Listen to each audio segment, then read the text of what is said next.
oyudo ng'ikruok kaka noyudo ng'ikruok mopogore gino manomiyo oweyo tugo kendo ngimane obede kinda kuru gi Asubi. To jaoko noyudo thuolo kendo goyo mbaka kod Conjestina e boma Mombasa. Achieng' ma bende ong'ere ni Konje dhi nyime kod timo orako koikore ne piem mar osiep e kinde kod Fatuma Zarika kuma osebedo koyudo thieth Miritini Mombasa. Piem mane otimore e giko juma mokalo.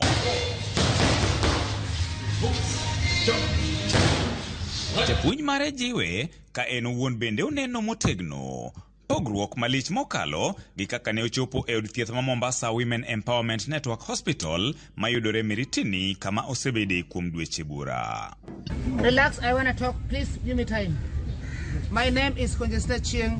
I'm a surgeon by professional. Higa achiel mokalo, mane en gavana ma Nairobi Mike Mbovi Sonko ne oyudo ywak mar anyuola Conjestina. Sonko ne ogole dalagi mayudore e kar chung' od bura ma Game County ma Siaya, ka osingo ni obiro temo matek mondo jatugo maradhong' marahuma ne ochung' kendo gi tiende. It's all about knowing the attitude of the latitude annual of human being in the community. We need to react the procedure and know the latitude of political attachment in a community adulticity. A human being is not supposed to be rejected in the community vulnerably. To mana kaka ne osingo, Konje sani koro oseduogo ngima maber kendo piem mar osiepni en mano mar nyiso piny ngima ni oseduogo pap. Kawuono en odiochieng' ma imiyago discharge kae emomiyo aparo mondo aket fight ma en mock fight mate adhi gora gi Zarika. Aseikra ma sawa nikech ing'e adhi gora gi champion Zarika onge makia e boxing nyaka ne Fatuma Zarika is a current world champion. Onge maler kako chal gituke duto tan ma mwana dhi rado kode ang'e gimomiyo adhi rado kode. Conjestina achieng' okothi kwake. Ne opimona ni osegombo donjo e ring e thuolo malach, omiyo ne okawo thuoloni ma koro tieko godo thieth mare temore matin gi nyawadgi. Kae ne onyisa ni pod entiere kod lek mar gore gi joadhong' mamoko mosebedo kogombo. Agombo gora gi Lela Ali Dotaro Medali mane target mara nikech kata na fight madhi tiyo gi Zarika ni en na mock fight ok en fight real fight. En fight en awareness mne asewuok e hospital. Nimejaribu kwa hizi miezi mitatu kuangalia weight yake iko juu lakini imejaribu kushuka.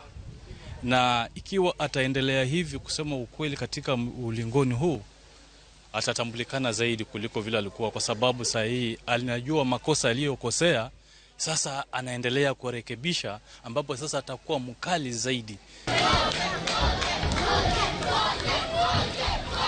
E thuolo mar higa achiel mosebedo koyudo thieth kanyo, onyisa ni oseneno lokruok maduong'. Kata kamano, koch mare nyisa ni mae kinde ma koro jo Kenya onego wuog oko motegno mar sire mondo mi ochop lek mare. Nyaka sani ngimana sani ni sawa ngimana ber kabisa. Kendo amedo puoyo jo Women Mombasa Women Hospital kuom kawo ting' mara nyaka chil kawuono. Gima nyalo nyiso jodala ma sani nene TV en niya, mazoezi masebedo katimo ing'en tuo ok en tuo en gima nyalo yudo ng'ata kamoro amora to tuo ithiedhoga. Koro an Asechango gimodona en mna dhi mbele gi boxing mara.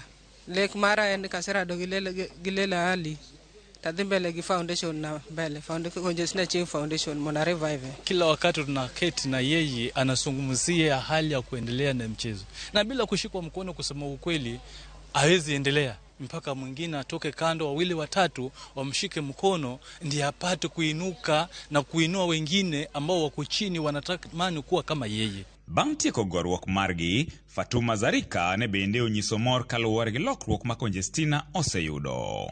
Juu ni mtu mwenye amekuwa kwa hiyo boxing na ni kitu yenye ambapo anapenda, alijitolea na roho yake moja ya kuweza kufanya hiyo kitu. So ni kitu yenye ambapo itamfaidisha vizuri na amefurahia vizuri kuweza kufanya kitu kama hiyo tena.